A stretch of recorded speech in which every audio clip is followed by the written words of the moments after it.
머리는 시원하게 뚫어주고 가슴은 따뜻하게 데워주는 책 이야기 팟캐스트 책 사이다.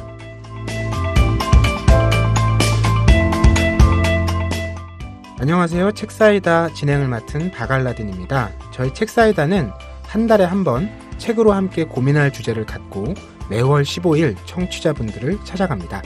오늘도 두 분 나와주셨습니다. 황주부님, 김느낌님 안녕하세요. 네, 반갑습니다. 네, 안녕하십니까. 네, 아니 황주부님 목소리 아주 생기가 도는 걸 보니까 네. 이번 대선 결과가 만족스러우신가 봐요? 대선 결과도 만족스럽지만 사실은 대선 날 그리고 그 다음 날이 훨씬 더 흐뭇하다고나 할까요? 약간 기대 이상이라는 느낌하고 그다음에 약간 SNS나 인터넷을 보면 사람들이 요새 덕질을 하고 있잖아요. 아, 그렇죠. 그 덕질이 너무 이런 게 예전에도 있었나? 되게 좀 이렇게 너무 새로운 느낌? 그래서 조금은 더 신나는 것 같아요. 예전에는 보통 뉴스 틀면은 대통령 소식 먼저 나오니까 소식을 피하는 쪽이었죠. 그렇죠. 요즘은 먼저 찾아서 뉴스를 만들고 있죠.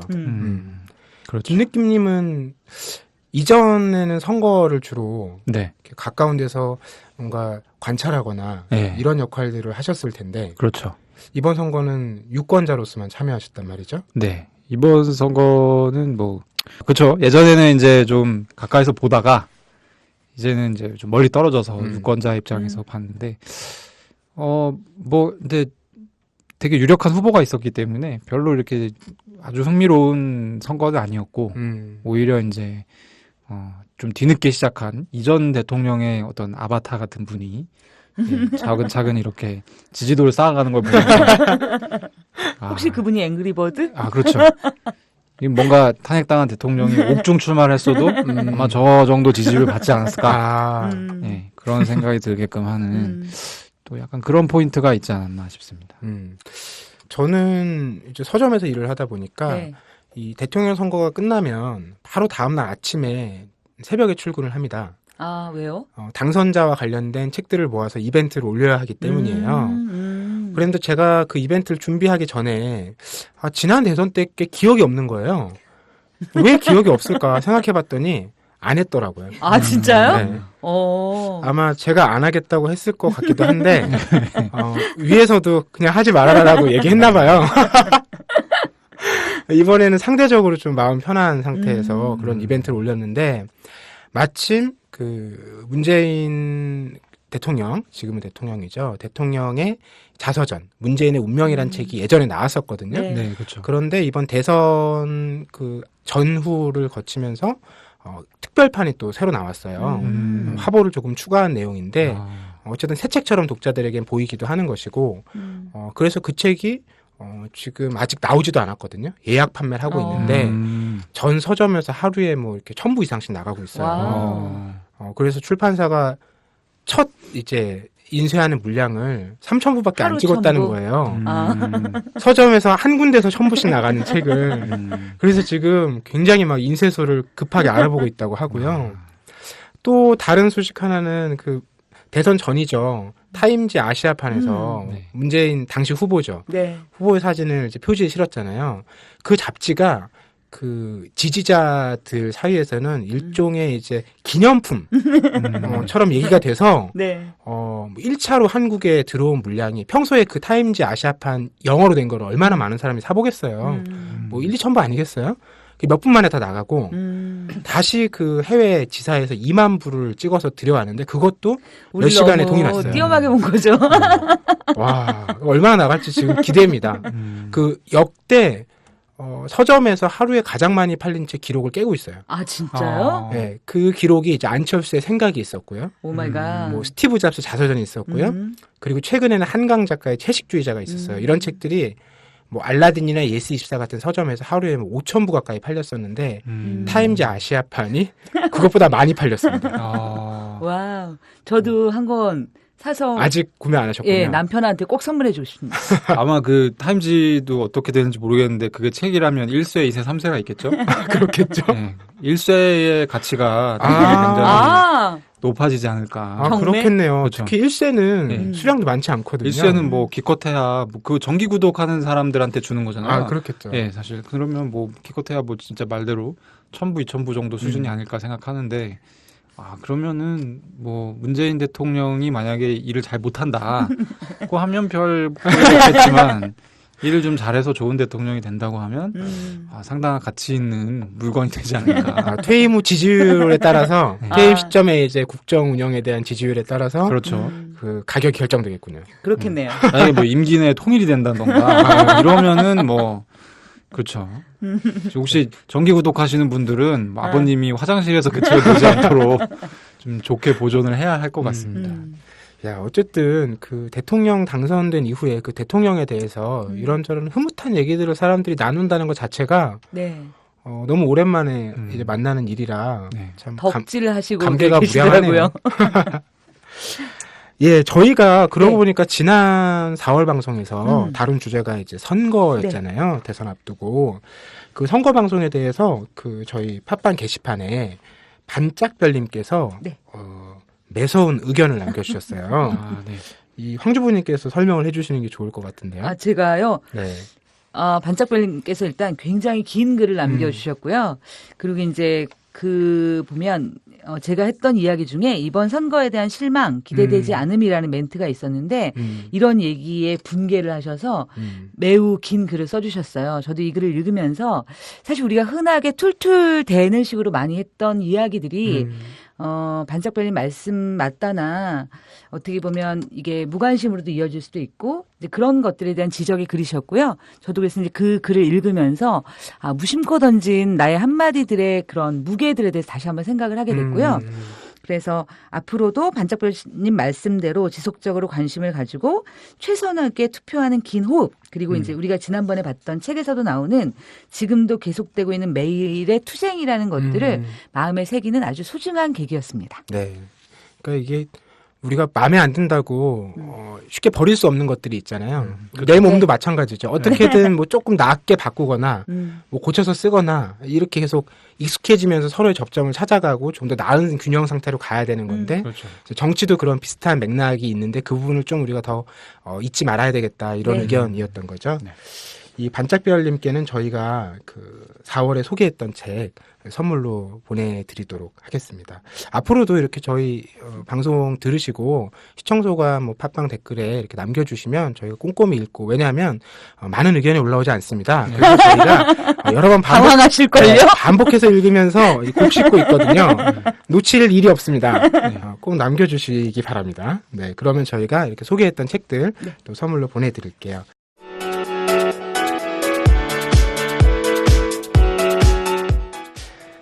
자, 오늘 뭐 흐뭇한 분위기 속에서 그럼 본격적으로 다음 코너 들어가 볼 텐데요. 첫 번째 코너죠. 내가 산 책, 판 책. 네.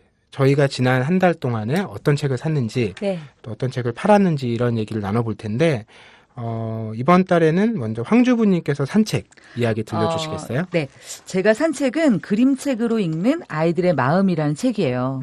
이 책을 사게 된 계기는 사실 제가 이제 일 때문에 갑자기 그림책에 대한 공부를 급하게 하게 될 네. 필요가 있어서 갑자기 생각해 보니까 근데 제가 70년생인데 그림책을 읽고 자라난 세대가 아니더라고요.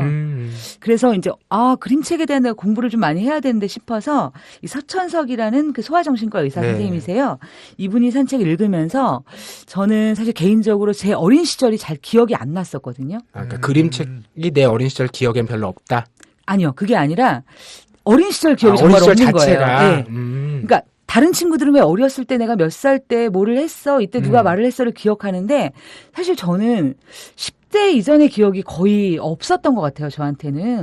근데 이 책을 읽으면서 제 어릴 때 기억이 나는 거예요. 상황들, 그리고 그때 내가 했던 말, 그리고 그때 내가 느꼈던 마음들이 기억이 나는데 대부분 상처와 관련된 것들이었어요. 그러면서 저로서는 저의 어린 시절을 만나게 해준 되게 좋은 책이었고 또 그 다음에 이제 여러 그림책을 또 읽으면서 그림책이 꼭 아이들한테 필요한 책이 아니라 지금 나에게도 그리고 지금 나의 어린 시절의 나에게도 되게 필요한 책이었구나라는 걸 많이 느끼게 돼서 저는 이 책이 굉장히 좋았고요. 들으시는 청취자 여러분들께서는 어떨지 모르겠지만 서점에 나가서 한번 그림책을 찾아서 내 마음이 가는 책을 한번 읽어보시는 것도 되게 좋겠다. 그런 생각이 들었습니다. 그 그림책 저도 좋아하는 편인데 그 특히 요즘에는 그 어른을 위한 그림책이라는 아예 장르가 또 따로 네. 있기도 해요. 네. 그래서 애초에 이제 아이들이 보는 그림책이 아니라 어른들의 어떤 상황이나 마음들을 그런 정서적인 방법으로 접근하는 그런 책들도 꾸준히 나오고 있는데 이 서천석 선생님의 그림책으로 읽는 아이들 마음 이 책에서 결국 그 서천석 선생이 그림책을 고르는 기준 이게 짧게 얘기하면 아이들이 계속 손이 가는 그리고 눈이 자주 가는 그림책이다. 이제 그런 게 계속 공감이라는 정서를 계속 반복해서 불러일으키는 책이라는 거죠. 아이들이 편하게 자주 손이 가는 책이니까. 그렇죠. 저는 어른들을 위한 그림책 하니까 최근에 이토록 어여쁜 그림책이란 책이 있었어요. 이 책은 그야말로 그 아동 문학 평론가인 뭐 김지은 선생이라든지 뭐 도서 평론가인 한미화 작가라든지 이런 분들께서 네. 그 어른들을 위한 그림책을 상황에 맞게 추천한 책이에요. 그래서 부제가 어느 날 문득 어른이 된 당신께 드리는 그림책. 읽고 싶네요. 네, 그 차례를 진짜. 보고 내 상황과 좀 비슷한 걸 하나씩 찾아서 그 그림책 읽어보시면 굉장히 많은 그 마음의 평화 이런 걸 얻으실 수 있는 책인 것 같다는 생각이 Thank you. 들어서 함께 권해드립니다. 자, 김느낌님 이번 네. 달에는 어떤 책 사셨나요? 이번 달에는 저는 이 책을 그러니까 선거 전주에 샀어요. 나오자마자 사셨네요. 네, 거의 나오자마자 샀던 이유는 제목이 폭정이라는 책입니다. 그래서 이제 이 책은 딱 읽으면서 황주부님 생각이 퍼뜩 났어요. 왜요? 어떤 의미죠? 굉장히 좋아하실 것 같아요. 진짜? 평소에 말씀하셨던 것에 비춰볼 때 굉장히 좋아하실 것 같다. 그리고 이 책은 제가 생각하는 좋은 책의 미덕을 대부분 갖추고 있어요. 여러 가지를 갖추고 있어요. 일단 짧고요. 네. 그리고 문장이 좋고 그리고 내용이 읽고 나면 내용이 남습니다. 그래서 굉장히 좀 좋은 책으로 추천을 드리고 싶고 벌써 지금 황주부님은 눈에서 굉장히 지금 뭐가 나오죠? 네, 흥분하셨어요 지금. 좋은 책이라고 하니까. 네, 이 책은 그 미국의 역사학자인 티모시 스나이더라는 양반이 이제 쓴 책이고요. 그 폭정에 대한 책이에요. 그러니까 이제 우리는 이제 민주주의 사회잖아요. 네. 근데 민주주의 사회에서도 얼마든지 폭정이 발생할 수 있고, 그러니까 아마도 이제 미국 양반이니까 최근에 뭐 트럼프 뭐 얼마나 속이 쓰리겠어요. 맨날 술로 밤을 새우겠죠. 네. 네. 그래가지고 이제 이런 어려움에 민주주의가 처하는 경우들이 이제 왕왕 있었고 실제로 그럴 때마다 뭐 미국 같은 경우는 역사에서 교훈을 많이 찾았나 봐요. 그래서 이제 이 사람이 20개의 명제를 이제 찝어서 그와 관련된 역사적 교훈에 대해서 풀어놓은 책이에요. 그래서 이제 기본적인 베이스는 민주주의는 그냥 공짜로 만들어지지 않는다. 반드시 시민의 참여가 필요하고 이때 시민이 어떤 거를 해야 폭정에서 민주주의를 구할 수 있는지에 대해서 20개의 조항으로 정리해 놓은 책입니다. 재밌겠네요, 진짜. 네. 이 작가가 특히 그 20세기사 전공자라서 뭐 히틀러라든지 우리 뭐 잘 알고 있듯이 히틀러도 처음에는 투표를 통해서 당선됐잖아요. 그렇죠. 이제 그런 것들도 조금 전에 김느낌님께서 말씀하셨듯이 민주주의의 과정과 결과라는 것이 그렇게 겉으로 보는 것처럼 모든 게 아름답게 이루어지는 건 아니잖아요. 이제 그런 얘기들을 들려주면서 이 20개 명제를 이제 하나씩 이제 던지는데 저는 그 중에 제일 기억 남았던 명제가 상상할 수 없는 일이 벌어지더라도 침착하라. 네. 당황한다는 거예요, 보통 시민들이. 당황할 때 그 틈을 비집고 예를 들면 군사 권력이라든지 한국 사회에서는 그랬죠. 이제 그런 사람들이 그 틈을 비집고 자기가 그 권력을 딱 채간다라는 거죠. 그래서 그럴 때일수록 침착하게 그 상황에서 문제가 무엇인지 이걸 바로잡으면 어떻게 해야 되는지 이런 걸 좀 생각해볼 여유를 가져야 된다는 얘기. 이게 좀 기억에 남았어요. 그렇죠. 이번에 대선 때도 그 모 후보의 돼지 발정 얘기가 나왔을 때 네. 모두가 침착하지 못했죠. 네. 결과적으로 좀 아까 그게 이슈가 되고 그래서 이제 그 후보의 입장에서는 사실 빠른 시일 내에 인지도를 올리고 노이즈든 뭐든 하여튼 만들어내는 게 중요했는데 오히려 그게 좀 어떻게 보면은 득이 되지 않았나 그런 생각이 저는 설마 들기도 했는데 저는 이제 이 책에서 좀 이 책이 아무래도 이제 미국 그 사람이 쓴 책을 번역한 것이다 보니 어쩔 수 없는 약간 언어의 간극이 있어요. 그래서 20가지 그 명제 중에 세상의 얼굴에 책임을 져라 라는 명제가 있는데 이게 딱 들으면 무슨 얘기인지 좀 잘 모르겠어요. 이해하기 잘 안 힘들죠. 하더라고요. 이 그 챕터에 들어있는 문장 중에 좀 이렇게 제가 쏙 들어오는 문장이 있어서 좀 설명을 드리면 삶은 정치적이다. 세상이 우리의 기분을 살피기 때문이 아니라 우리의 행위에 반응하기 때문이다. 우리의 사소한 선택들은 그 자체로 일종의 투표행위다. 일상의 정치에서 말과 행동 혹은 그것들의 부재는 대단히 중요하다. 예. 그러니까 일상의 정치, 뭐 일상에서 내가 하는 말, 표현, 뭐 이런 부분에 대해서 책임을 질 줄 알아야 된다. 그러니까 책임을 지려는 태도로 적어도 이제 책임에 대한 부분을 생각하고 그것을 표현하는 것이 좋겠다 정도의 약간 뭐 그런 어드바이스인 것 같고요. 그리고 또 좀 괜찮았던 부분은 어법에 공을 들여라. 라는 부분인데 이거는 굉장히 말을 아까 했던 내용이랑 비슷한 것 같잖아요. 근데 어떤 부분이냐면 이 자기가 말하는 거에 대해서 고민을 하라는 얘기예요. 가령 TV를 흔히 이제 우리가 보고 소비하면서 이제 뉴스를 소비하는데 이 영상 프레임의 연속은 선명한 사고를 방해할 수 있다. 사건들의 내막과 의미를 명확히 하려면 낱말과 개념이 필요하다. 하지만 시각적 자극에 도취되면 이것들은 우리를 비껴간다. 뭐 이런 내용. 그래서 저는 아무래도 이제 뭐 제가 이제 아는 그러니까 대부분 이제 이런 구성이에요. 어떤 명제를 하나 던지고 그거에 해당하는 역사적 사실을 갖고 와요. 그래서 이제 설명을 해주고 그러면 이거는 이제 또 전달되기가 쉽겠죠. 명제 근거 이런 형태로 돼 있으니까. 그래서 저는 그 역사적 사실 중에 아는 것도 있고 뭐 처음 보는 것들도 있었는데 굉장히 구성이 그런 측면에서 되게 알차고 이해가 쉽고 그리고 그걸 굉장히 정제된 문장으로 잘 설명하고 있다는 생각이 들어서 예, 이 책은 꼭 좀 추천을 드리고 싶네요. 네. 이 책은 뭐 미국에서도 트럼프 당선 이후에 실제로 출간된 책이라서 한국에도 굉장히 빨리 소개된 책이에요. 그러네요. 선거 이슈가 있어서 여러분들 가볍게 이게 한 150쪽? 네, 저는 전책을 좀 빨리 읽는 편이긴 한데 제가 한 30분, 40분 정도에 진짜? 다 읽었고 굉장히 빨리 속보고 읽으시네요. 배우셨어요? 뭐 그런 건 아닌데 어쨌든 책이 굉장히 짧고 잘 읽히는구나. 네, 잘 읽힙니다. 네. 생각할 필요가 없어요. 그냥 그냥 고개를 끄덕이면서 계속 보면 됩니다. 예, 내가 산 책 판책 황주부님께서는 서천석 선생의 그림책으로 읽는 아이들 마음이란 책 추천해 주셨고요. 추천이 아니고 산책입니다. 샀군요. 네. 네. 추천보다 샀다는 게 훨씬 좋은 말입니다. 네. 김느낌님께서는 그 스나이더 미국 역사학자의 책 폭정, 이 책은 열린 책들에서 나왔죠. 산책으로 말씀해 주셨습니다.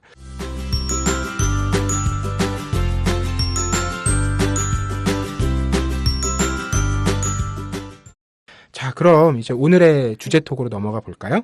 오늘의 주제는 나의 글쓰기, 내가 글 쓰는, 글 안 쓰는 이유입니다. 이 원래 제목이 이게 아니었는데 글 안 쓰는 이유가 붙은 이유가 황주부님 저 때문이라고요. 때문입니다. 원래 제목이 뭐였냐면 나를 나를 글쓰기로 이끈 책이라는 주제였어요. 그래서 제가 한 2주를요. 제가 나름 서가가 있어요. 네. 저의 서가를 거의 이렇게 뭐라 그러죠? 스캐닝을 하면서 봤는데 결국 책을 못 골랐어요. 그 이유는 저는 여전히 글을 쓰지 못하고 있고 그리고 내 평생에 내가 책을 한 권이나 쓸 수가 있을까. 그리고 뭐 책까지는 아니어도 뭐 A4 한 30장 정도 분량의 뭐를 쓸 수 있을까에 대해서 아닐 것이다. 이런 생각을 가지고 있기 때문에 그런 책을 찾을 수 없다라고 제가 눈물로 읍소를 했답니다. 네. 충분히 뭐 있을 수 있는 네. 네, 그래서 저희가 뭐 네. 그냥 고개를 끄덕이면서 네. 수긍했죠. 네. 뭐 그럴 수 있지 뭐. 그럼 우리가 오늘 김느낌님과 제가 골라온 책이 그렇죠. 황주부님께 좀 힘이 될 수 있을지. 일단 되게 재밌게 네. 읽었어요. 그러셨군요. 김느낌님께서 골라오신 책은 저는 2권 골랐는데요. 네. 연애 편지의 기술이라는 책과 그대에게 던지는 사랑의 그물. 야, 2권 다 책 제목 아주 클래식합니다. 네. 그대에게 던지는 사랑의 그물은 네. 이회수 씨의 네. 책입니다. 거의 요즘 분위기로 보면 이렇게 트로트에 나올 법한 가사나 제목으로 예. 네. 이렇게 사랑의 금을 하면서 금을. 손짓을 이렇게 그물을 율동을. 예, 그렇죠. 이게 초판이 90년대 예, 98년에 나온 책이고 서점에서 찾을 수가 없어요. 저는 초판을 소장하고 있습니다. 아, 아, 정말요? 진짜요? 네. 이 와. 황주부님께서 빌려오신 책 보니까 이건 2006년에 나온 네. 개정판이던데. 제가 왜 초판을 샀는지 정확하게 알 수 없지만 아 근데 98년이면 고등학생 연애하려고 네. 사신 거 아니에요? 이거 아니. 낚일 제목이긴 합니다. 그러니까 이 책을 제가 근데 좀 약간 저는 사실 이 책을 직접 산 경험이 기억이 없어요. 아. 그래가지고 이 책이 왜 우리 집에 있지? 약간 그런 책들 있잖아요. 그래서 이제 우연한 기회에 이건 뭐지 하고 읽었는데 결국은 펴서 끝까지 읽게 됐던 약간 그런 책이에요. 그러니까 어떤 책이에요? 이회수 씨의 에세이예요. 에세이인데 제가 이거를 왜 나와 글쓰기라는 주제에서 소개를 드려야겠다라는 생각을 하게 됐냐면 굉장히 좀 약간 좀 이상하게 들릴 수 있는데 이거 에세이거든요. 네. 근데 글쓰는 되게 주요한 기술을 저는 이 책에서 배웠어요. 그게 뭐냐면 가령 이제 이 책에 나와 있는 사실은 이 책이 이제 여러 장이 있는데 그 중에 한 장이 저한테 그런 깨달음을 줬는데 가령 이제 황주부님은 이 책을 읽으셨나요? 네, 읽었어요. 이 책에 이제 나오는 그대로를 소개해 보면 이회수 씨가 무슨 원래 되게 지질이 글을 못 썼대요. 자기 표현으로는. 그러다 어느 날 이 사람이 깨달음을 얻었는데 이런 식이었대요. 설탕은 달다. 설탕은 달잖아요. 근데 설탕은 달지 않다라고 쓴 거예요. 그리고 설탕이 어떤 때 안 달지? 라고 생각했는데 황주부님 설탕이 언제 안 달죠? 언제 안 달더라?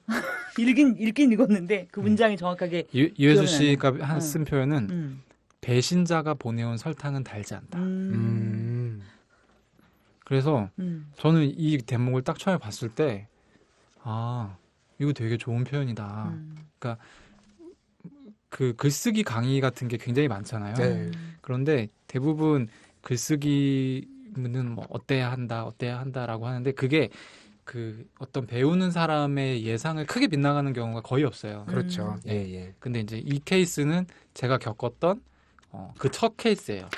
이거 굉장히 쓸모 있고 되게 유용한 그래서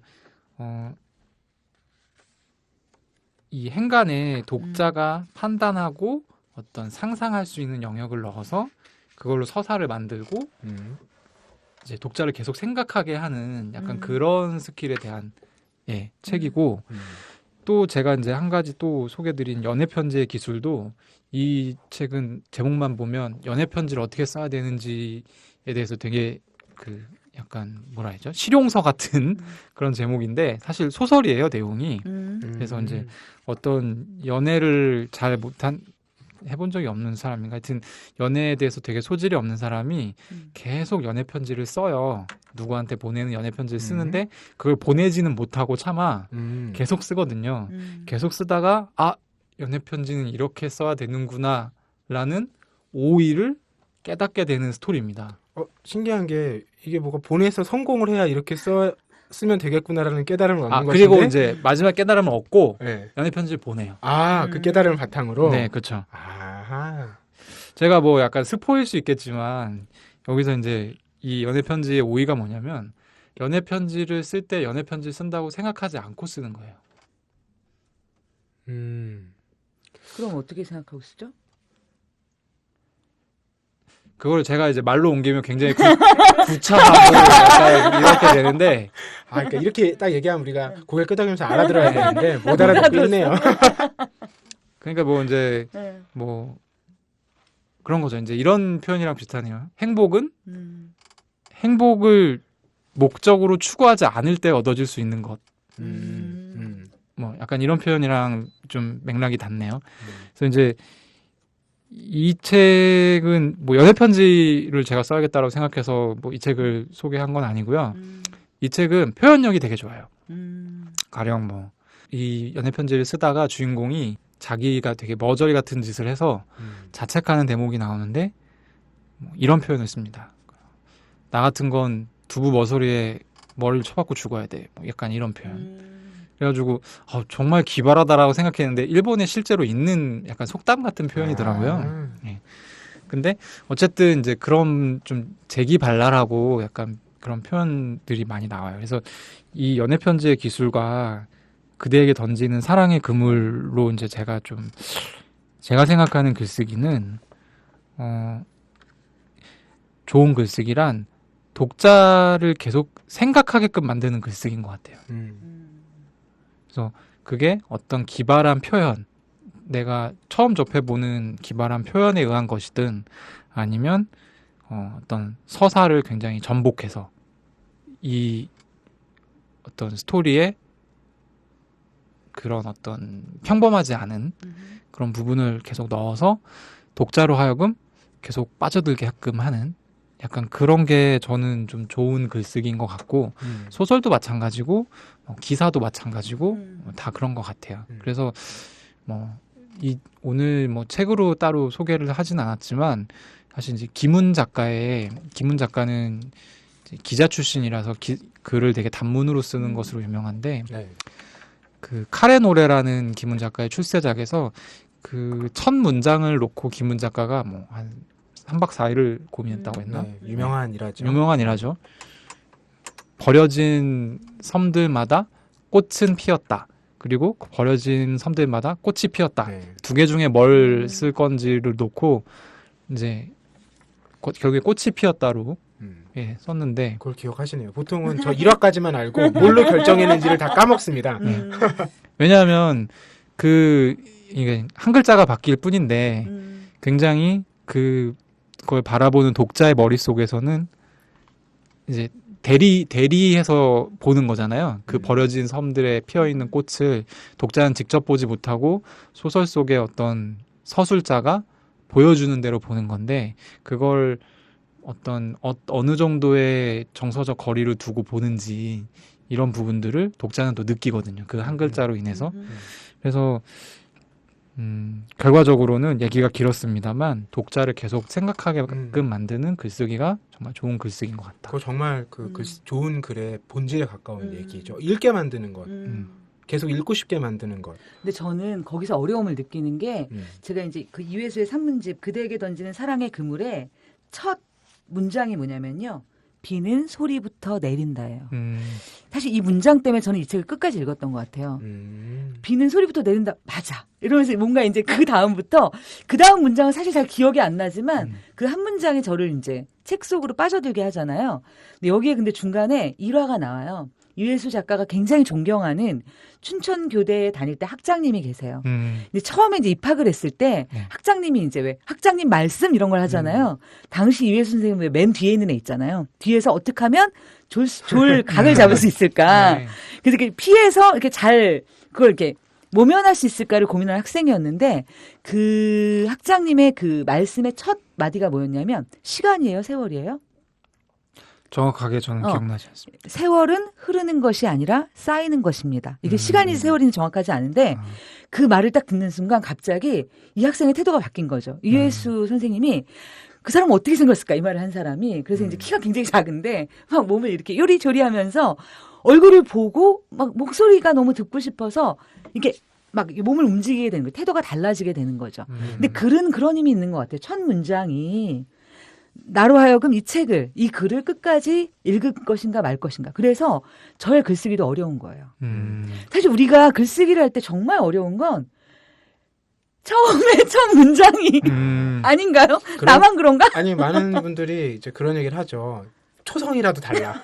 그러면 내가 어떻게든 써보겠다 이런 얘기를 하는데 그 김니키님께서 말씀하신 김훈 작가의 일화가 되게 그 한국 사회의 어떤 문화적인 풍토에 좋은 영향을 끼치기도 했고 되게 나쁜 영향을 끼치기도 했는데 맞아요. 좋은 영향은 내가 독자로서 어떤 글을 읽을 때 작은 부분들을 예민하게 보게 됩니다. 그 일화가 너무 유명하기 때문에 이게 나한테 어떤 조사 하나가 걸렸을 때도 이걸 이 사람이 이런 맥락에서 이런 느낌을 주려고 썼을까? 아니면 이랬을까? 이걸 고민하게 된다는 거예요. 읽는 사람 입장에서.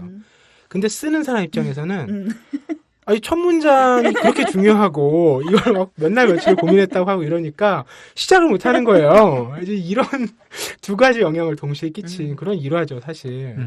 그래서 저도 누가 이렇게 글을 어떤 걸 청탁을 이제 요청을 하잖아요. 그럼 진짜 첫 단어 같은 걸 좀 지정해주면 좋겠어요. 그러니까 원고 분량이 아니라 자, 첫 단어는 이것입니다라고 주면 거기서부터 시작하면 좀 수월하지 않을까라는 생각 자주 해요. 네. 근데 그만큼 그것이 예를 들어서 그냥 뭐냐면 정말 중요한 것 같아요.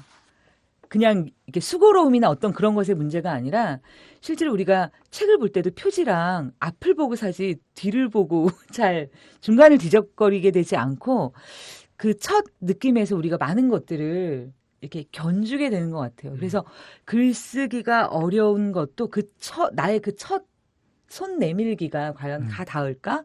그리고 이제 내 안에서도 이것이 내가 쓰고자 하는 것이 맞을까? 이러한 굉장히 고민이 돼서 오히려 이제 첫 문장 때문에 시작을 못하게 되는 경우도 진짜 많은 것 같아요. 제가 이 지금 두 분 말씀하는 걸 들으니 아까 이제 연애 편지의 기술을 설명드리면서 연애 편지 잘 쓰는 방법은 연애 편지를 쓰고 있다는 걸 잊어버리는 거라고 했잖아요. 네.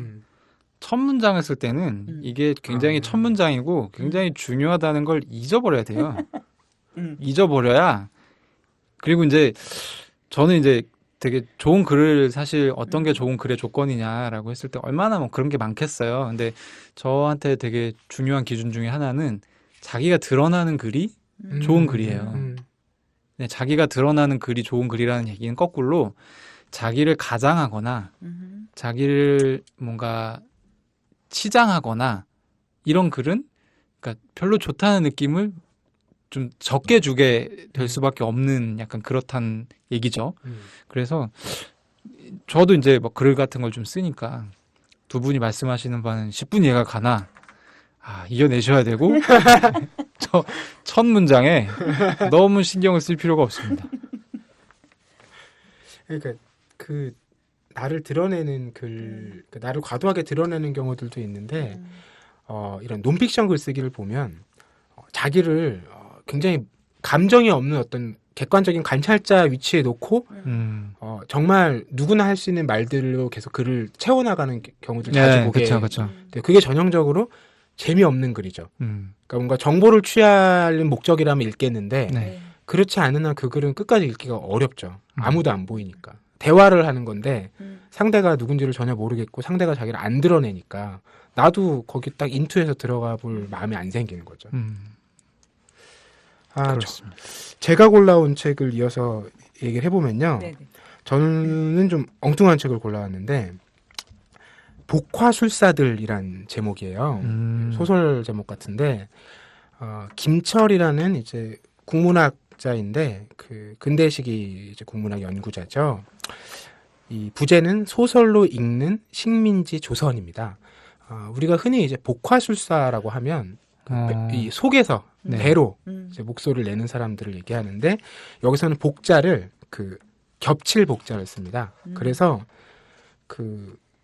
이 소설을 쓰는 사람들, 그러니까 뭐 근대 시기에는 작가라고 했을 때 그 사람들밖에 없었으니까 소설가밖에 없었으니까 이 사람들을 한 입으로 두말하는 자, 또 두 개의 혀를 가진 자 이렇게 표현하거든요. 네. 이게 어떤 뭐 두 개의 인격이 있다, 평범한 이제 한 개인으로서의 삶과 작가로서의 삶이 있다 이런 얘기가 아니에요. 이제 나와 글쓰기라는 주제와 되게 밀접하게 연관되는 부분인데 내가 어떤 말로 어떤 언어로 글을 쓰느냐 이게 굉장히 복잡하고 쉽지 않은 문제라는 걸 알려주는 책이에요. 그러니까 우리는 평범한 일상어, 그러니까 한국어를 모국어로 갖고 있고 네. 쓰고 있기 때문에 그 언어라는 부분에서 사실 거의 제약이 없어요.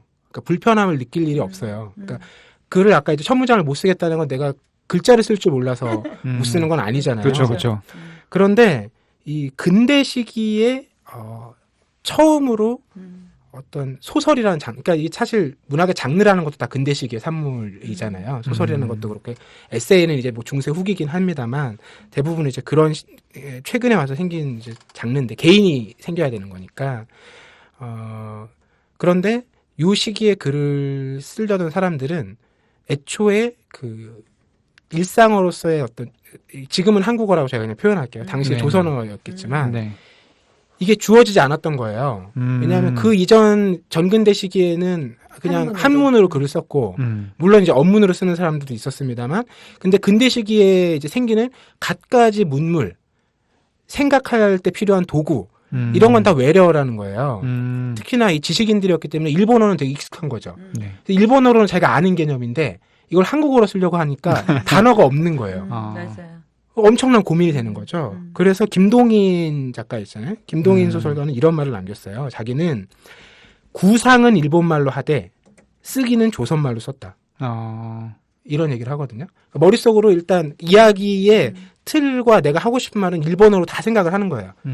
그 다음에 다시 쓸 때는 한국어로 번역을 하면 번안을 하고 이러면서 쓰는 거죠. 그게 굉장히 복잡한 과정이었을 거잖아요. 그래서 이 당시에 되게 독특한 글쓰기를 보여준 사람들이 많은데 대표적으로 윤치호 같은 사람. 그렇죠. 윤치호의 일기가 너무 이 사람이 일기를 한 수십 년에 걸쳐 쓰는데 네, 맞아요. 1882년 이모년이죠. 이때는 순 한문으로 씁니다. 일기를요. 한문 우리는 못 읽죠. 한문으로만 써요. 근데 불과 5년 후에요. 1887년에는 갑자기 순 한글로 쓰기 시작해요. 그리고 2년 후에 1889년에 이르면 그냥 영어로 씁니다. 영어 훨씬 편한 거예요. 그리고 내가 지금 이 가고자 하는 어떤 세계의 모습이 영어로 구성된 세계잖아요. 그러니까 그걸 그리고 자꾸 생각하다 보니까 그런 글로 쓰고 싶은 거예요. 그 언어로. 조선어로는 그 세계가 표현이 안 되는 거예요. 탈출이 안 되는 거예요. 생각 자체가. 이런 얘기들이 여기 담겨 있거든요. 그뿐 아니라 이제 그 당시에 어떤 방언과 표준어 얘기도 나오는데 이광수 얘기가 나와요. 이광수의 소설에는 방언을 쓰는 사람이 한 명도 안 나옵니다. 그렇죠. 시골의 기생조차도 표준말로 또박또박 이야기를 하죠. 농민도. 네, 뭐 평안도니 어디니 있어도 다 사투를 아무도 안 써요. 방언을 안 써요. 이광수라는 사람은 계몽주의자였기 때문에 이게 잘 용납이 안 되는 거예요. 왜냐하면 글이라는 것은 진보한 어떤 다음 세계를 보여줘야 되고 표준이 되는 모범적인 세계를 그려줘야 되는데 그렇죠. 자기가 볼 때 방언은 그 세계가 아닌 거죠. 그러니까 그렇게 참아 쓰지를 못하는 거예요. 근데 재미난 건 김동인이라는 사람은 똑같이 초기에는 방언을 안 썼어요. 근데 이제 배따라기라는 작품에서부터 방언을 본격적으로 적극적으로 구사하기 시작해요. 그러니까 이 사람이 꿈꿨던 세계는 이광수가 꿈꿨던 세계랑은 달랐던 거죠. 이런 그 글쓰기에서 가장 기본적인 재료가 되는 언어. 이 언어라는 게 사실 그 사람이 그릴 수 있는 어떤 세계와 크기가 같잖아요. 인간이 다 언어로 생각을 하니까 그런 상황 속에서 새로운 이제 언어가 들어오고 내가 지금 살고 있는 세계가 막 변하고 있는 이런 과정이잖아요. 특히 조선, 일본이라는 제국, 미국이라는 세계 이런 게 막 뒤섞이기 시작하니까 그 안에서 어떤 다음으로 넘어가는 어떤 생각들을 표현하고자 하는 글을 쓰는 사람들이 어떤 고민들을 했는지가 이제 드러나는 거예요. 그래서 그런 것들을 실제 구체적인 작품들을 하나씩 드러내면서 얘기를 들려주거든요. 그래서 굉장히 재밌게 읽히는 책이고 이제 말과 글에 대해서 평소에 잘 생각하지 못했던, 특히 우리는 앞서도 말씀드렸지만 너무나 태어나서부터 편하게 한국어를 쓰기 때문에 이런 문제에 대해서 고민을 크게 못했던 거죠. 근데 우리가 어떤 글을 쓴다고 할 때 사실 내가 쓰는 언어의 이면에는 기저에는 이런 것들이 다 깔려 있는 거죠. 그런 맥락에서 좀 나와 글쓰기라는 주제에 어울리는 책이 아닌가? 라는 생각을 해봤어요.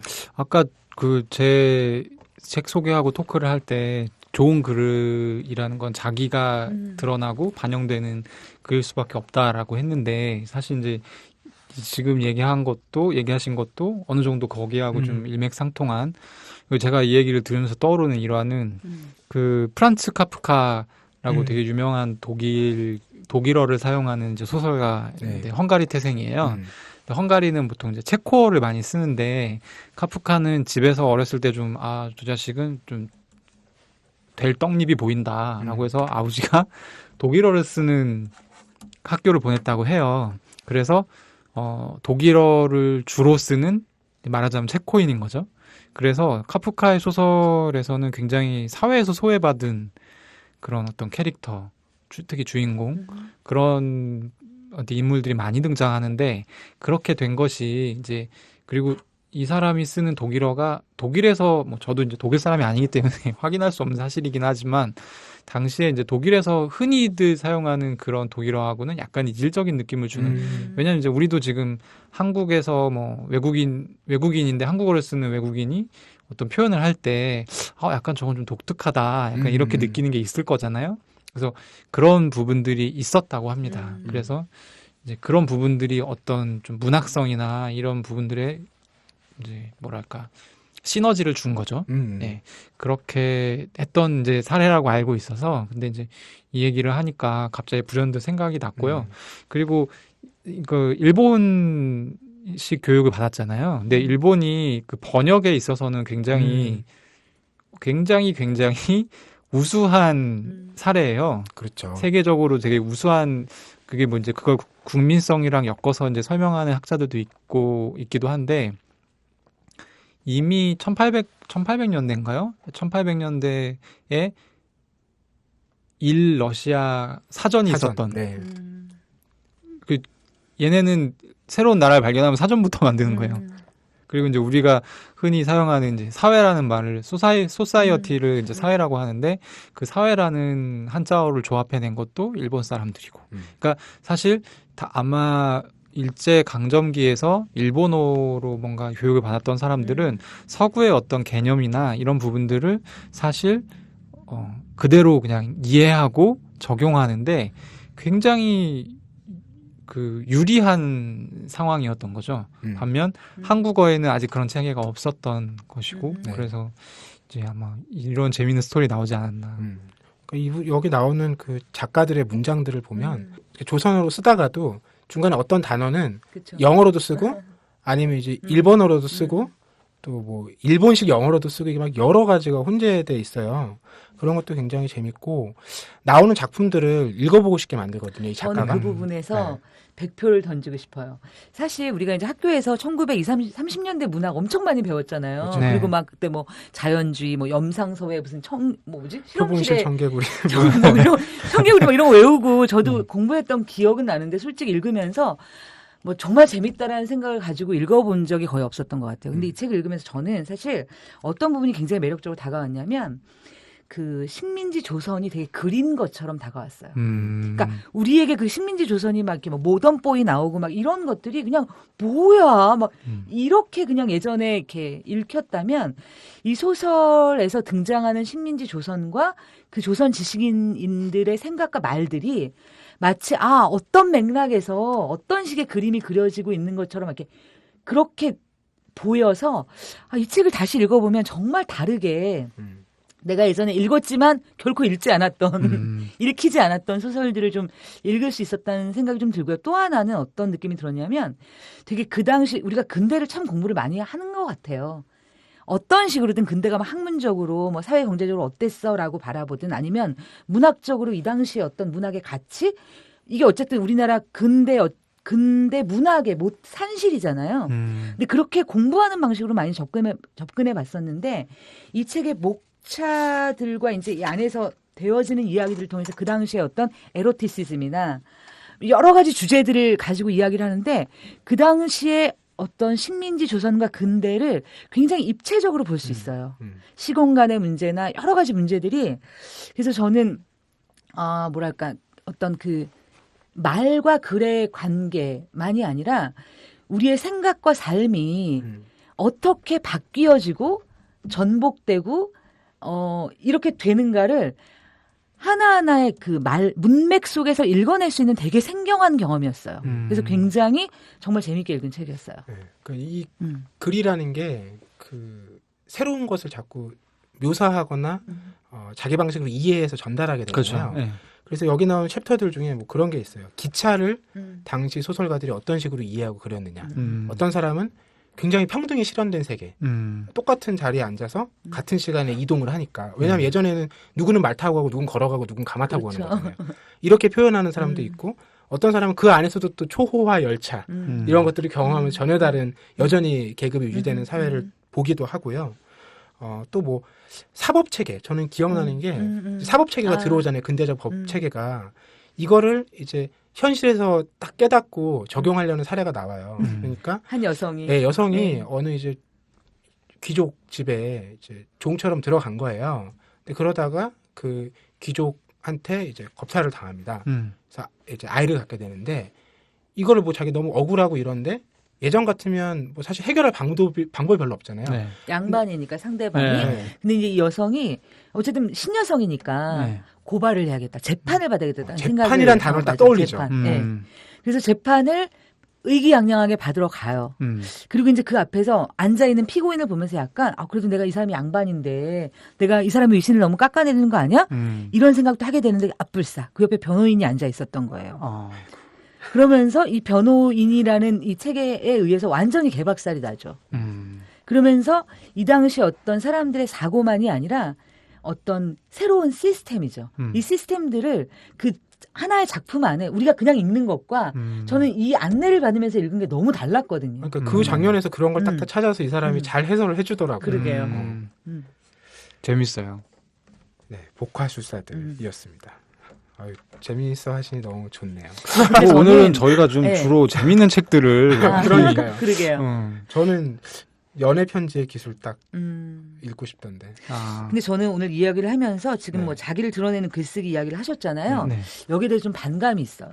왜요? 그러니까 어떤 거냐면 제가 예전에 되게 유명한 분인데 이름이 생각이 안 나요. 근데 이제 그분이 글쓰기에 대해서 얘기를 하면서 이렇게 말씀을 하셔요. 뭐라고 말씀하시냐면 요즘 사람들은 생각을 잘 안 하는 것 같다. 그러면서 글이라는 건 뭐냐면 생각을 드러내는 거니까 글을 못 쓰는 사람은 생각이 없는 사람이다. 이런 식으로 약간 표현을 하셨어요. 근데 저는 사실은 제가 이제 글을 물론 못 쓰고 싶은 사람은 아무도 없잖아요. 공부를 못 하고 싶은 사람이 어디 있어요. 글을 잘 쓰고 싶지만 글을 되게 어려워하고 못 쓰는 제 입장에서는 뭐냐면 그 얘기를 딱 들었을 때 아니 난 생각이 없진 않아. 물론 내가 글을 잘 쓰는 사람에 비해서 생각이 좀 덜 정리가 될 수 있고 왜냐면 글은 어차피 정리되고 정제되어서 또 표현되는 과정이잖아요. 그래서 어떤 부분은 나도 모르게 그래 내가 받아들일 수밖에 없는 부분이 있지만 글을 못 쓰는 사람은 정말 생각이 없는 사람인가라고 했을 때 그렇지 않아요. 예를 들어 그렇죠. 어떤 사람은 몸으로 자신의 생각만이 아니라 그 이상을 표현해내기도 하고 그럼요. 발레리나들이 그쵸. 하는 역할이 그런 아니 근데 거죠. 글쓰기가 그만큼 굉장히 권위적인 거라는 거죠. 마치 네네. 이 글쓰기가 어떤 지식인의 표상 이게 안 되면 우리가 적어도 지적인 영역, 생각의 영역에 있어서는 너는 완성된 게 아니야. 너는 멀었어라고 말하는 것 같아서 물론 제가 멀긴 했지만 약간 이렇게 생각하시면 어떨까요? 어떡해요? 약간 글쓰기를 저는 그렇거든요. 이렇게 생각을 많이 하거나 어느 일정 수준으로 생각을 하거나 아니면 뭔가를 보거나 읽거나 배우거나 하지 않으면 저는 사실 글을 잘 못 쓰는 스타일이에요. 그래서 저는 이게 술 먹고 토하는 거랑 비슷하다라는 생각을 할 때가 있어요. 많이 먹어야 토하는 거죠. 근데 사람이 적당히 먹으면 그냥 얌전히 집에 가서 자잖아요. 그렇다고 해서 술을 안 먹은 건 아닌 거죠. 그러니까 그래도 난 반감이 든다, 더. 이런 비슷한 그 표현 중에 저도 글쓰기와 관련된 표현, 글을 이렇게 보면 자기 글이 잘 팔리기 때문에 단시간에 굉장히 많이 써내는 분들이 계세요. 글이 자기를 잡아먹는 거죠. 그런 분들께 종종 이제 해드리는 말씀인데 사람이 먹은 것보다 많이 쌀 수는 없거든요. 그렇죠. 네. 비슷한 맥락의 얘기를 저도. 아니 근데 저는 요새는 사실 이제 글쓰기가 되게 많이 대중화돼서 예전처럼 이게 꼭 책이라는 형태가 아니더라도 단문들을 실어서 그게 실제로 소득이 되기도 하고 되게 다양한 형태의 글쓰기들이 굉장히 많잖아요. 네. 저는 그럼에도 불구하고 글쓰기에 좀 과도한 게 부여돼 있다라는 느낌을 지울 수는 없어요. 예를 들어 어떤 학자들을 보면요. 말이 훨씬 좋으신 선생님들이 있고 글이 훨씬 좋으신 선생님들이 있어요. 글은 너무 좋은데 말하는 거 보면 엄청 당황스러운 선생님들도 있고 말은 겁나 멋진데 막 글 보면 이건 뭐지? 약간 이런 근데 저는 그 부분들이 예를 들어서 어떤 것이 그게 마치 글은 굉장히 뭐냐면 투명한 거야. 속일 수 없어. 다른 것들은 다 속이는 게 가능해. 말도 속일 수 있고 뭐도 속일 수 있는데 글은 속일 수가 없지라는 것이 과연 정말 진리일까? 여기에 대한 의문점이 있어요. 저는 그 전혀 동의하지 않아요. 전혀 그 글은 속일 수 없다. 저는 굉장히 약간 인성이 망가져버린 하지만 글은 굉장히 좋은 그런 작가들을 많이 봤기 때문에 저는 그런 생각은 전혀 하지 않고. 그렇죠. 예. 글 역시 어떤 일면인 거죠. 예. 하나의 일면인 거죠. 좋습니다. 오늘 뭐 나와 글쓰기 가지고 주제톡 나눠봤는데요. 네. 김느낌님께서는 연애 편지의 기술 그리고 그대에게 던지는 사랑의 그물 네. 두 편 소개해 주셨고요. 저는 복화술사들 여러분들께 권해드렸습니다.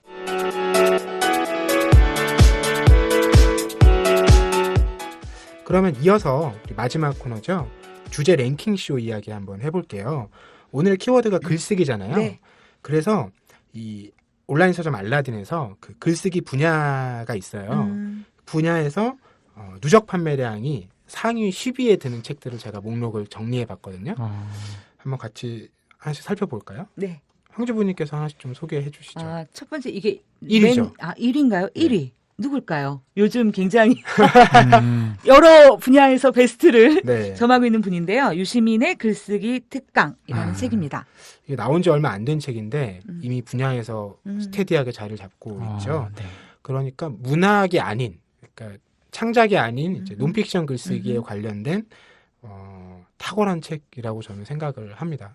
본인이 예전에 뭐 창작에도 관여를 해보셨고 또 다양한 글쓰기 경험들을 해 오셨잖아요. 그런 것들을 바탕으로 이제 어떻게 하면 효율적이고 효과적으로 자기 생각을 표현할 수 있느냐. 뭐 색다른 내용을 얘기하진 않아요. 왜냐하면 그간 엄청 많은 글쓰기 책들이 나왔잖아요. 그렇죠. 그런 것들을 본인이 다 소화해서 자기 방식으로 전달을 해주는데 그 전달해주는 글쓰기가 또 훌륭한 거죠. 네, 그러니까 새로운 무슨 방법이나 법칙을 알려주는 책이 아니라 그 방법과 법칙들을 유시민화해서 전달해주는 게 이 책의 장점이에요. 네. 그 예전에도 그런 비판들이 있었죠. 이렇게 별로 새로운 내용이 없다. 그래서 이제 유시민 씨는 본인을 지식 소매상이다. 그런 약간 표현을 이렇게. 썼죠. 네.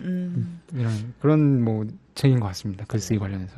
그리고 2위가 이것도 비교적 최근 책이에요. 네. 강원국 작가의 대통령의 글쓰기. 이 강원국 씨는 그 DJ 그 김대중 대통령과 또 노무현 대통령 시기에 이제 연설, 뭐 공보관, 비서관 이런 네. 역할들로 활동했던 분이죠. 그래서 그 두 분의 실제로 글과 말을 바탕으로 효과적인 글쓰기에 대해서 전달해주는 책인데 뭐 이 책도 10만 부가 넘게 지금까지 판매가 됐습니다. 그래서 이후에 뭐 이렇게 회장님의 글쓰기 같은 것도 알려주시고 하셨는데 네, 이번 정권에서 또 이렇게 또 많이 팔리지 않을까 그런 생각을 해보게 됩니다. 그렇군요. 이 대통령의 글쓰기가 특이한 점은 이런 거예요. 대통령의 연설이라는 게 가장 많은 독자에게 전달하는 글의 방식이거든요. 그렇잖아요. 전 국민을 대상으로. 그렇죠. 그 언어권의 대다수 사람한테 전달하는 방식이니까 그런 글쓰기를 할 때 고민하는 해야 될 지점들을 알려주는 거죠. 그리고 3위가 이제 글쓰기에 관련돼서 가장 고전으로 꼽히는 책인데요. 미국의 이제 소설가죠. 스티븐 킹의 유혹하는 글쓰기. 이 책은 뭐 월드컵 때 나온 책 아닙니까? 2002년. 이 책은 스티븐 킹의 경험을 바탕으로 뭐 글쓰기에 관련된 여러 가지 일화나 이제 그 조언들을 들려주는데 핵심은 많이 덜어내라. 네. 네. 그리고 이제 내가 어떤 책을 출간하는 작가라면 편집자를 신뢰해라. 이 책에 나오는 그 뒷표지에는 문구가 유명해요. 정확히 기억 안 나지만 이런 거예요. 뭐 글은 인간이 쓰지만 편집은 신이 한다. 이 말이 편집자들 사이에서는 이제 경구처럼 여겨지는 얘기죠. 그리고 4위가 도로시아 브랜디라는 작가의 작가 수업인데요. 저는 근데 이 작가는 처음 봤어요. 네, 이 책이 약간 그 요즘 얘기하면 의식의 흐름 기법, 프리라이팅이라고 불리는 네. 그 기법을 처음 소개한 책이에요. 20세기 초반의 책인데, 초중반의 책인데, 그래서 막 이런 거 있잖아요. 요즘에는 되게 뻔한 건데 이 당시엔 신선했던 거죠.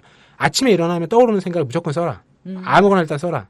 그러니까 아까 황주부님 말씀하셨듯이 그때만 해도 글쓰기가 훨씬 권위를 갖고 있을 때니까 그런 세계에 진입하지 못한 사람은 글을 쓸 수가 없는 거죠. 그렇죠. 그게 아니고 일단 뭐라도 떠오르는 거를 글로 바꿔놔라. 수정은 그 다음에 하면 되고 필요 없으면 버리면 되고 이제 이런 얘기들을 하는 책이고요. 글쓰기 분야에는 그런데 이렇게 글쓰기와 관련된 부분만 있는 게 아니라 이제 문장론에 대한 책들도 있어요. 네. 그래서 이어지는 5위가 김정선 작가의 내 문장이 그렇게 이상한가요인데 제목이 재밌죠. 출판사는 더 재밌어요. 유유. 뭔가 이 수미상관에 맞추는 것 같은. 그러네요. 네. 이 작가는 뭐 편집 경력이 한 20년 되는 이제 노련한 편집자고요. 그래서 그간 많은 글을 고쳐봤을 거 아니에요. 네. 그래서 그 글을 고칠 때 우리가 주의해야 될 지점들 이런 걸 알려줘요. 근데 중간중간에 이제 픽션이 들어가거든요. 그 작가랑 내가 말을 주고받는 것처럼 중간중간 들어가요. 그래서 그 글쓰기 자체도 독특하게 구성된 책이고요. 저는 6위가 굉장히 인상 깊었던 책인데 조지 오웰의 나는 왜 쓰는가라는 책입니다. 이 책은 글쓰기에 관련한 글만 모아놓은 건 아니고 조지 오웰의 에세이인데 이 Why I Write, 나는 왜 쓰는가, 이 글이 워낙 유명해요. 요즘에도 가끔 SNS에 여기에 관련된 글이 올라와요. 이런 거죠. 정치적이지 않은 글은 없다. 네, 어떤 글이든 내 정치적 견해 이런 게 바탕이 되고 드러난다라는 거예요. 그걸 드러내지 않는 글이라는 건 없다라는 거예요. 그러니까 우리가 흔히 나는 뭐 비정치적인 사람이야, 이런 건 있을 수 없다라는 얘기를 하는 거죠. 그래서 글쓰기뿐만이 아니라 뭔가 내가 표현하거나 평소에 말을 하거나 누구에게 그런 이야기를 전하거나 할 때 다 적용되는 얘기들 이런 게 담겨져 있고, 또 조지 오웰은 워낙 많은 글을 썼잖아요. 먹고 살기 위해서 매문가였기 때문에 그래서 그런 상황에서 나오는 정말 그 숨이 턱턱 막히는 얘기들이 있어요. 정말 우리 머릿속에 약간 아까 근대 얘기도 했지만 그 폐병 걸려가지고 막 기침을 토하면서 글을 쓰는, 먼지 마시면서 이런 사람들의 모습 있잖아요. 거의 그런 모습이거든요, 조지 오웰이. 약간 글쓰기 하는 분들의 로망. 네. 그래서 저는 이 책은 좋아하는데 이 책을 좋아하는 사람들은 싫어합니다.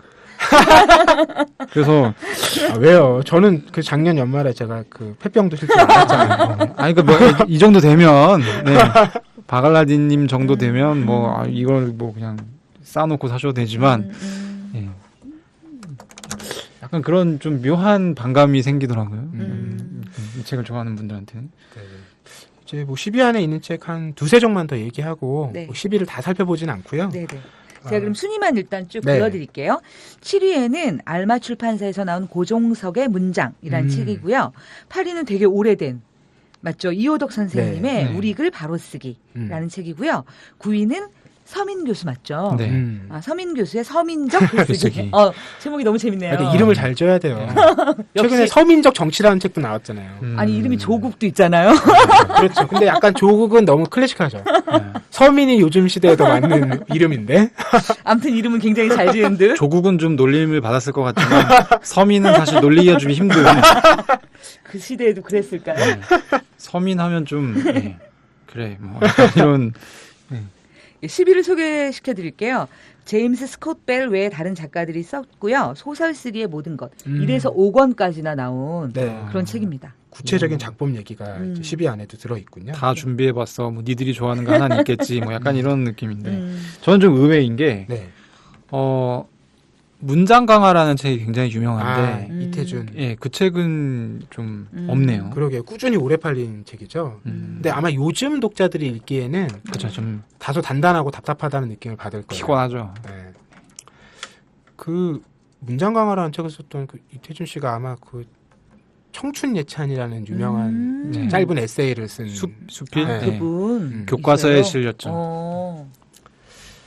저는 이 10위 안에 있는 책들 중에는 유시민의 글쓰기 특강을 저도 자주 권해요. 왜냐하면 앞서도 말씀드렸듯이 이제 글쓰기 책이라는 장르가 지금 굉장히 일반화됐어요. 왜냐하면 제가 뭐 연간 그 글쓰기 관련된 책이 나온 것도 정리를 해봤는데 네.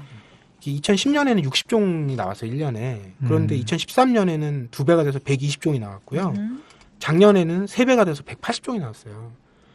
그만큼 사람들이 글쓰기에 굉장히 관심도 있고 또 해야 되는 거예요. 맞아요. 소위 얘기해서 이제 사회 진출할 때 누구나 쓰는 글쓰기. 그쵸. 소설에 가까운 글쓰기죠. 완벽한 자기소개서? 서사. 자기소개서. 앞서 내 삶에 있었던 모든 경험이 오늘의 나를 완성하기 위한 자양분으로 만들어지는 글이잖아요. 거기서부터 시작해서 뭐 회사 들어가면 기획안, PT, 또 요즘에는 SNS에 또 올리잖아요. 이런 게 다 그 영역에 들어가 있다 보니까 뭔가 끄적이지 않고서는 나를 전달하거나 표현할 방법이 없는 거예요. 그러니까 이게 그 관심이기도 하고 의무이기도 하고 그래서 많은 사람들이 이렇게 관심을 갖게 해서 많은 책이 나오는데 그러다 보니까 대동소이해요. 아주 특별한 비법을 알려주는 책은 거짓말일 가능성이 높죠. 그래서 그간 이제 많은 사람들이 동의하고 공감했던 원칙들을 친절하게 설명해 주면서 그것을 구체적인 예, 그리고 자기가 했던 경험을 바탕으로 설명을 해서 이제 설득력 있게 들려주는 책이 좋은 책이라는 생각이 들고, 그래서 저는 유시민의 글쓰기 특강을 좀 권해드리고 싶어요. 저는 대통령의 글쓰기랑 유시민의 글쓰기 특강 두 개를 읽었는데, 대통령의 글쓰기는 그냥 대통령이 쓰면 좋을 것 같고요.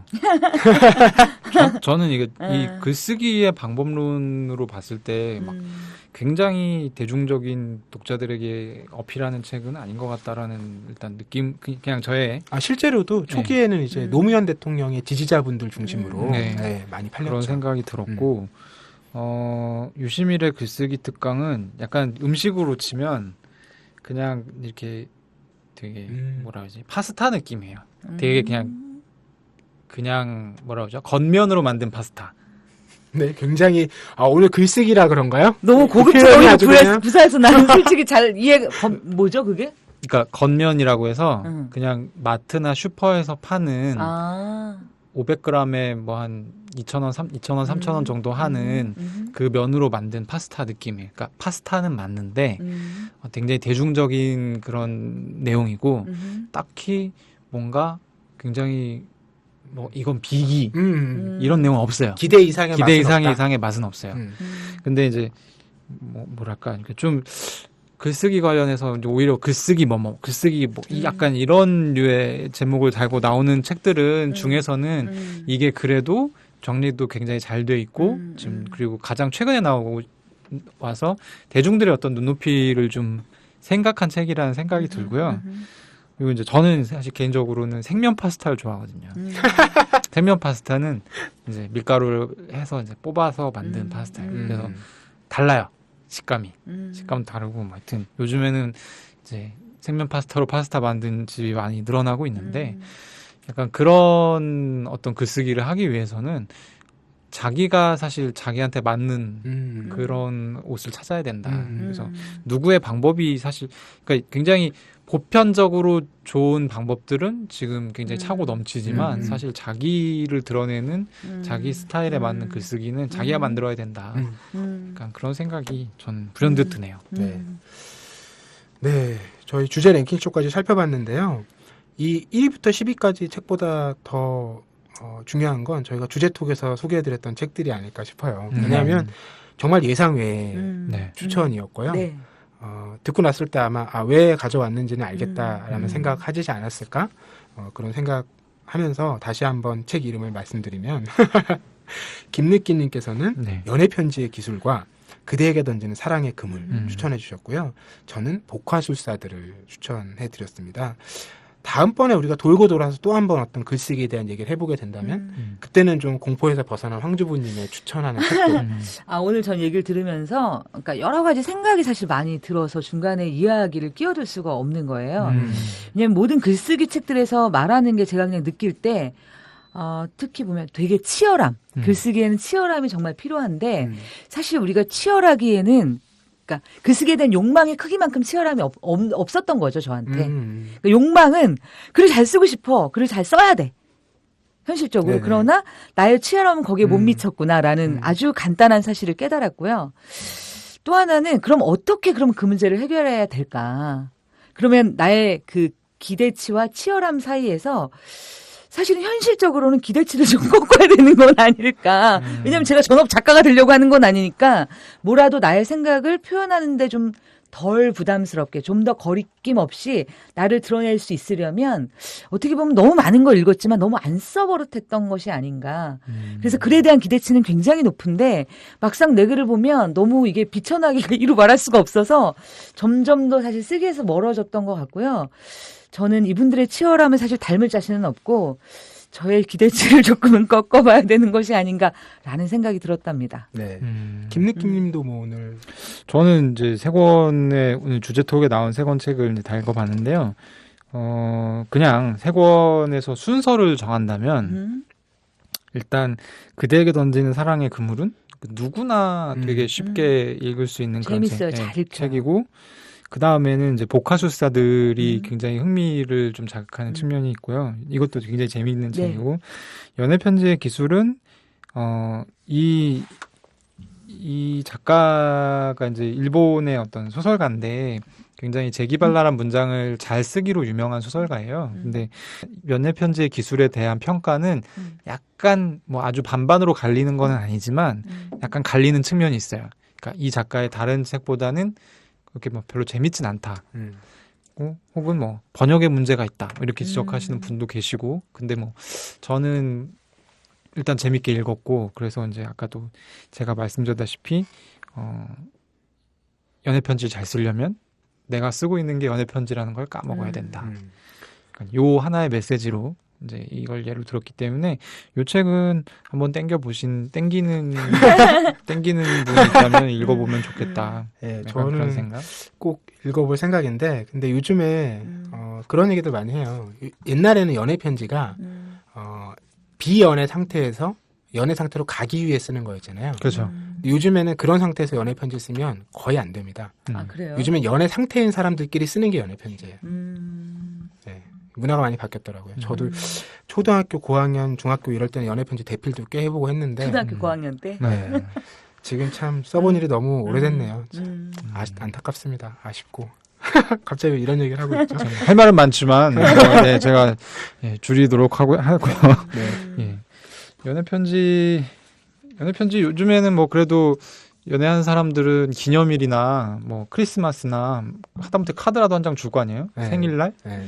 이럴 때 이제 사실은 그걸 편지라고 하기는 좀 그런데 제 어렸을 때의 그 평균에 보자면 분량상 근데 그것도 참 쓰기 힘들어하는 분들이 많더라고요. 그래서 이제 문득 이 책 보면서 다시 보면서 아 그래 연애 편지를 좀 써서 와이프에게 줘야겠다. 와. 약간 이런 생각이 그러니까 저는 문득 또 들었어요. 할 말이 완전히 사라지는데 연애 편지 드릴 분이 안 계셔서 자 그런 분들 많으실 거라고 생각하는데 가장 쉬운 글쓰기가 있습니다. 네, 저희 방송 들으시고 저희 팟빵 게시판에 댓글로 의견 남겨주시는 건데요.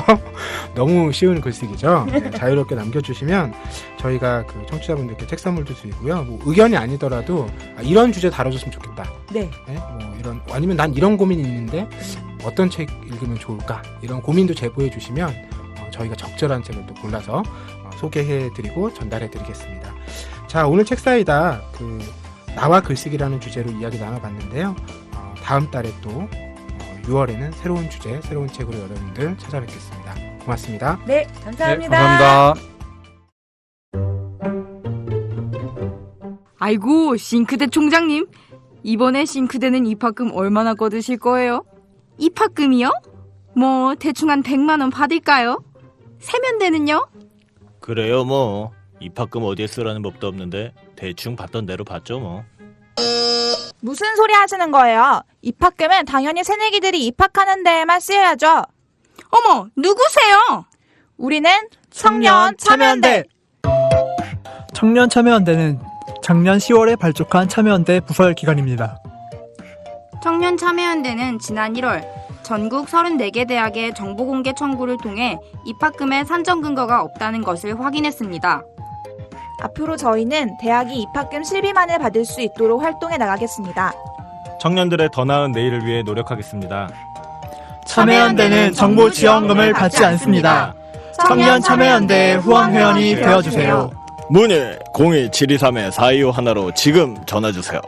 02-723-4251 02-723-4251 띠링띠링.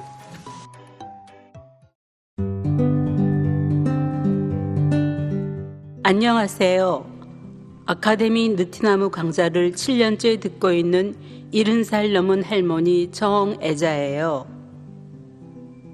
저에게 아카데미 느티나무는 새로운 배움터입니다. 배움을 통해 행동하는 시민의 발걸음에 동참하고 있다는 것이 뿌듯하답니다. 즐거움과 나눔, 웃음과 실천이 있는 배움의 공간, 아카데미 느티나무에서 뵐 수 있기를 기대합니다. 참, 아카데미 느티나무는 참여연대 부설 시민교육기관입니다.